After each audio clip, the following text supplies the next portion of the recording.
আগে সুপ্রিয় দর্শকবৃন্দ, আসসালামু আলাইকুম। স্বাগতম আরেকটি ভিডিও। তো মূলত এটা আমার নতুন বাগান, তো একটা কলার বাগান, সাগর কলার বাগান।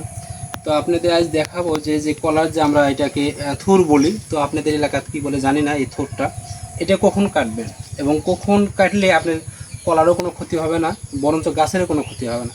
দর্শক, আমি এখান থেকে দেখাচ্ছি এই যে অলরেডি কতগুলো কিন্তু কলার এই যে কাঠ বেড়েছে। 1 2 3 4 5 6 7 8 9 10 11, এরকম 11-12টা হওয়ার পরে যখন দেখবেন যে থোপটার এই যে এদিক অংশ অনেকটা লম্বা হয়ে যাচ্ছে, তার মানে এখন এদিক কিন্তু আর হওয়ার সম্ভাবনা না। এদিকে একটু ক্যামেরা ধরেন, দেখাচ্ছে যে এদিক কিন্তু এই যে আর ধরবে না। এই যে এদিক কিন্তু এরকম কলার ফানা বের হবে না।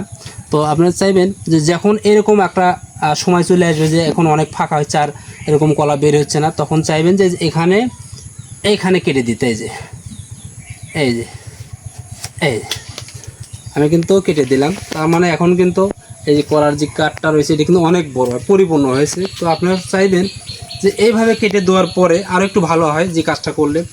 কেটে দেওয়ার পরে যে অংশটা রইলো কাটা অংশ, এখানে চাইলে কিন্তু আপনারা পলি দিয়ে বেঁধে রাখতে পারেন। তারপরে যখন কলাটা একটু মোটা হবে তখন ওষুধ তো স্প্রে করতেই হবে।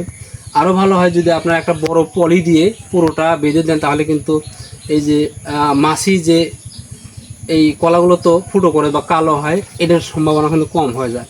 তো আপনারা চাইবেন যে এটা ওষুধ স্প্রে করতে। তো আমি এদিক যদি দেখাই, এই যে আমার আর একটা ছড়ি রেখে দিক, এই যে এটা কিন্তু কেটে দেওয়া হয়েছে। মাসাল্লাহ এটাও কিন্তু অনেক ভালো হয়েছে। এই যে এটাও কিন্তু মোটামুটি অনেক ভালো হয়েছে। নতুন একটি বাগান, সবেমাত্র প্রথম কলা চলে আসছে। তো এইদিকে একটা দেখা, এই যে অংশটা, এই অংশটা এরকম লম্বা রাখার কোনো প্রয়োজন নেই। আপনি চাইলেই প্রথমেই কেটে দেবেন যেভাবে দেখালাম। তো এই যে অংশটুকু এইভাবে কেটে দিবেন। কেটে দেওয়ার পরে চাইলে এখানে আপনারা পরে দিয়ে বেঁধে রাখতে পারেন। তো দর্শক, ধন্যবাদ জানাচ্ছি। কথা হবে নতুন কোনো ভিডিও নিয়ে। আজ এখানে শেষ করেছি। আসসালামু আলাইকুম রহমতুল্লাহি ওয়া বারাকাতুহু।